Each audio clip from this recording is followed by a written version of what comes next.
अस्सलामुअलैकुम। आप लोग सब कैसे हैं? उम्मीद करती हूँ सब खैर खैरियत से होंगे। आज मैं आप लोगों का शुक्रिया अदा करना चाहती हूँ, दिल से शुक्रिया अदा करना चाहती हूँ। जितने भी मेरे सब्सक्राइबर हैं उन सब का मैं शुक्रिया अदा करना चाहती हूँ।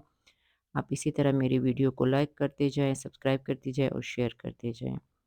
आइए वीडियो स्टार्ट करते हैं।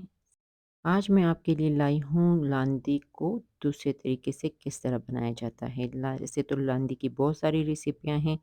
आज हम एक ख़ास तरीके से इसे बनाएंगे और ये बहुत ही इजी तरीके से भी बनेगी। ये बहुत ही मज़ेदार होती है। और इससे पहले मैं आपको दिखाऊंगी कि लांदी को किस तरह सुखाया जाता है। ये जी लांदी का गोश्त इस तरीके से हम सुखाते हैं। इसे पहले धोया जाता है, साफ़ किया जाता है और फिर इसे नमक लगा दिया जाता है। कुछ लोग इस पे मिर्चें भी लगा देते हैं और फिर इसे सुखाने के लिए तारों पे पिरोया जाता है और फिर 1 महीने तक इसे सुखाया जाता है। 1 महीने के बाद ये बिल्कुल परफ़ेक्ट गोश्त तैयार हो जाता है और फिर हम इसे तारों से वापस निकालते हैं पकाने के दौरान और फिर इसे पकाते हैं। कुछ लोग इसे फ्रिज में स्टोर कर लेते हैं और कुछ लोग यूँ ही बाहर रख देते हैं क्योंकि ये गोश्त बिल्कुल ख़राब नहीं होता है सर्दियों में। ये ख़ास सर्दियों के लिए इसे बनाया जाता है। मैंने थोड़ा-सा गोश्त ले लिया है और इसे मैंने अच्छे तरीके से धो लिया है।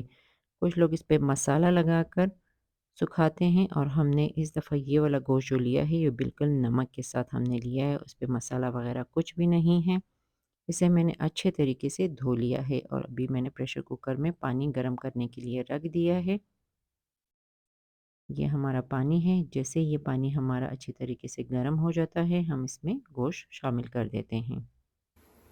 ये जी गोश्त को शामिल कर दिया है और अभी हम गोश्त को गलाने के लिए रख देते हैं और प्रेशर कुकर का ढक्कन बंद कर देते हैं और आधे घंटे के लिए गोश्त को गलाने के लिए रख देते हैं। ये जी आधा घंटा गुजरने के बाद हमारा गोश्त अच्छे तरीके से पक चुका है, बिल्कुल अच्छे तरीके से हमारा गोश्त गल चुका है। मैंने इसे आधे घंटे के लिए पकाने के लिए रखा था। कुछ लोग इसे 1 घंटे के लिए रख देते हैं। मैं जैसे ही सीटी स्टार्ट हो जाती है मैं इसके बाद आँच को बिल्कुल स्लो कर देती हूँ और आधे घंटे के लिए स्लो आँच पे गोश्त को गलाने के लिए रख देती हूँ। और अभी हम इसे सर्व कर देते हैं। ये काफ़ी मज़ेदार है, बहुत ही मज़ेदार है। इसमें कुछ भी शामिल नहीं किया जाता है, सिर्फ़ पानी में इसे पकाया जाता है क्योंकि इस पे पहले से ही नमक लगा हुआ होता है। और कुछ लोग इसे 1 घंटे के लिए पकाने के लिए रख देते हैं, बराबर आँच पे।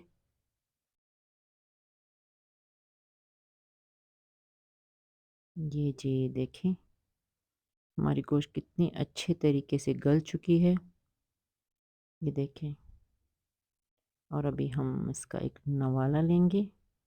इसको हमने शोरवा के साथ सर्व किया है और इसका शोरवा काफ़ी मज़ेदार होता है। अच्छा जी, अभी आपसे इजाज़त चाहती हूँ। इंशाल्लाह अगली रेसिपी में फिर मिलेंगे। ओके, अल्लाह हाफ़िज़।